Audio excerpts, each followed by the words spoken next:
சிவாய நம. நான் உங்கள் கருவாண்டு. இன்றைக்கி நம்ம பார்க்க போகிறது ஆடி மாதம் கருப்பசாமி கன்னிமார் அப்படின்னு சொல்லி கன்னிமாருக்கு முக்கியத்துவம் கொடுத்து நம்ம படையல் போட்டு சக்கரை பொங்கல் வச்சு பூஜை பண்ணுவோம். அந்த கன்னிமார் சப்த கன்னிமார்கள்னு சொல்லுவாங்க. அதில் 7 கன்னிமார்கள் இருக்குது. அந்த 7 கன்னிமார் யார், அதோட பலன் என்ன அப்படிங்கிறத பற்றி இன்றைக்கி நம்ம பார்க்க போகிறோங்க. முதல்ல பிரம்மின்னு சொல்லுவாங்க. நான்கு முகத்தோட பிரம்மாவோட அம்சமாக இருப்பாங்க. அதாவது மாணவர்களோட ஞாபக சக்தி நீக்கி ஞானத்தை கொடுப்பாங்க. படிக்கிற பசங்களுக்கு நல்லா இருக்குன்னு சொல்லுவாங்க. 2வது மகேஸ்வரிங்க. முட்கண், அதாவது 3 கண் ஜடா மகுடத்தோட ஈசனோட சக்தியில் உருவானதுங்க. கோபத்தை போக்கி சாந்தத்தை நம்மளுக்கு கொடுக்கும். 3வது கௌமாரிங்க. அதாவது மயில் வாகனம், முருகனோட அம்சங்க. இளமை, குழந்தை செல்வம் இதெல்லாமே நம்மளுக்கு கிடைக்கும். 4வது பார்க்கும்போது வைஷ்ணவிங்க. விஷ்ணுவோட அம்சம்னு சொல்லுவாங்க. கருட வாகனம் இருக்குங்க. பொன் பொருள் எல்லாமே, சொத்து சொகை எல்லாமே நம்மளுக்கு சேர்த்தி கொடுக்கறது தான் வைஷ்ணவி. 5வது வாராயிங்க.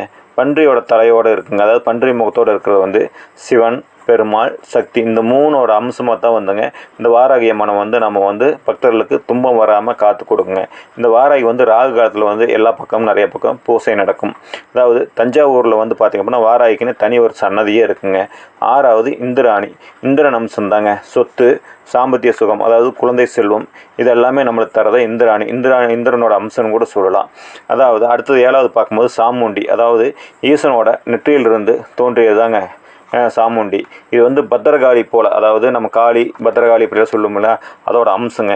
எதிரிகிட்டிருந்து நம்மளை காத்து சகல பலமும் நம்மளுக்கு கொடுத்து குடும்பத்தை எப்படி முன்னோக்கி போகணும் அப்படின்னு தான் சொல்லுவாங்க.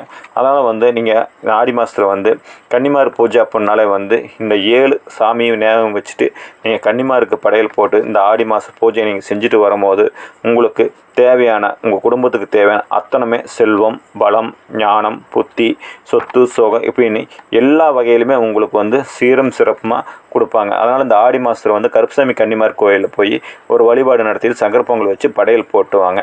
இந்த சேனல் பிடிச்சா சப்ஸ்கிரைப் பண்ணுங்கள், லைக் பண்ணுங்கள், ஷேர் பண்ணுங்கள். இதுபோல் ஒரு சின்ன சின்ன எளிமையான பரிகாரங்கள் வீடியோக்கள் நாங்கள் கொடுப்போம். நன்றி, வணக்கம். சிவாய நம. வாழ்க வளமுடன்.